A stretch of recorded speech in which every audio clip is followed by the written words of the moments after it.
Қайырлы күн достар, бүгін сіздерге ең оңай шоколадты пирогтың рецептісін ұсынамын.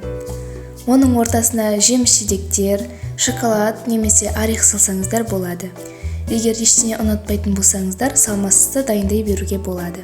Бұл пирогты міндетті түрде жасап көріңіздер және менің видеомды соңына дейін қараңыздар. Қажетті ингредиенттер: 5 жұмыртқа, күнбағыс майы, қант, ұн, какао және де разрыхлитель. Ең алдымен 5 жұмыртқамызды ыдысымызға салып, үстіне біртіндеп қантымызды қосып, жақсылап 2 есе көпіріп үлкейгенше миксерлейміз. Міне қараңыздар, жұмыртқамыз бен қантымызды араластырғанда осылай болып көпіріп үлкеюі керек. Енді бұның үстіне күнбағыс майын құйып, жақсылап астынан жоғарыға қарай көтеріп араластырамыз.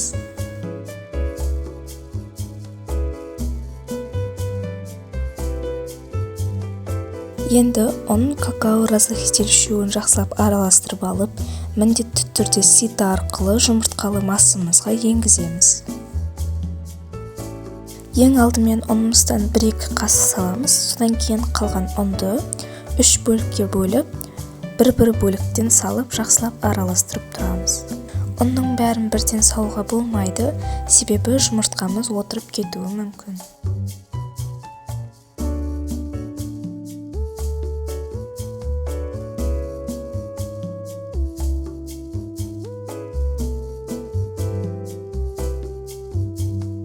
Массамызды араластырып болғаннан кейін пергамент қағазы төселінген противенімізге саламыз.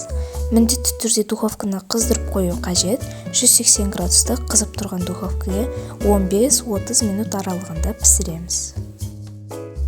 Менің формамның диаметрі 24 см. Бисквитіміз піскеннен кейін бөлме температурасында суытып аламыз. Суығаннан кейін бисквитіміздің осылай бетін пышақпен алып тастауымыз қажет. Ендігі кезекте бисквитімізге пропитка жасайтын боламыз. Ол үшін қант пен суды жақсылап араластырып аламыз. Қантымыз еруі қажет. Мен осылай бисквитті шанышқымен тесіп алдым. Сіздер теспесеңіздер де болады, себебі бисквит өзі пористі болып піседі. Енді дайын пропиткамызды бисквитімізге құямыз. Және де тағы бір айта кетерім, бисквиттің, пропитканың және кремнің нақты құрамын описанияға жазып қойдым. Кремді дайындау үшін қаймақ пен сгущенканы жақсылап араластырып аламыз. Араластырып болғаннан кейін кремімізді бисквиттің үстіне жағып, холодильникке 15-20 минутқа қойып қоямыз.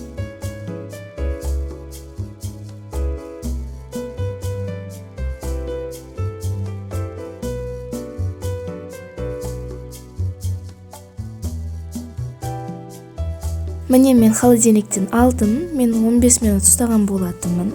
Қараңыздар, өте нәзік, өте жұмсақ болып шығады. Өте керемет, міндетті түрде дайындап көріңіздер. Бұл рецепті бір дайындағаннан кейін сіздерге ұнап қалады деген үміттемін. Және де сіздерге менің бұл видеом ұнаған болса, лайк басып, комментарий жазып кетуді ұмытпаңыздар. Және міндетті түрде видеоның астындағы подписаться сөзін басып, қасындағы колокольчикті да басып қойыңыздар. Сол кезде менің жаңа шыққан әр видеомды бірінші болып көре аласыздар.